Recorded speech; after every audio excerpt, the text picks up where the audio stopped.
Sabi ng mga expert, in every crisis, there's an opportunity. So that's exactly what I'm doing right now.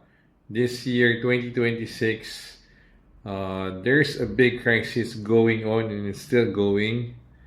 And there's so many opportunities out there in the market. Could be stock market, it could be the crypto market, could be the forex market, could be the precious metal market, yung mga silver, gold, all those good stuff. Pero I'm focusing on one market, which is the real estate market or the property. So I'm looking at different properties right now. I started first dito lang sa area ko where I stay in Makati area.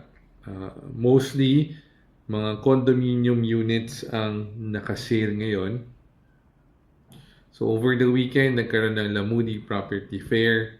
So I went there, I saw, check out yung mga developers, mga promos sila, mga low down payment, yung mga rent-to-own scheme nila, parang very light sa bulsa natin, sa budget natin to acquire your property.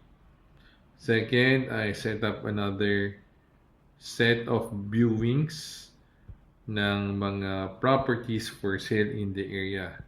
And mostly, the prices are below market value, below zonal value, at talagang you can see that the units are in good condition.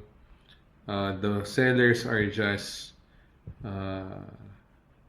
gusto na lang ma-liquidate kagad or mabenta kagad yung mga properties.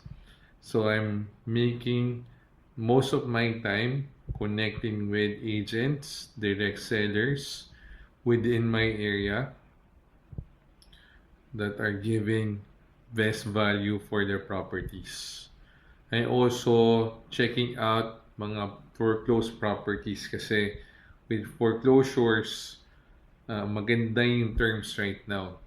So even if it's slightly higher in the total contract price, but today you acquire that unit just for a small portion, and then you have like 15 years, 20 years to pay for the remaining balance, but you already have possession of the unit. You can use it, you can have it rented out, or have it renovated.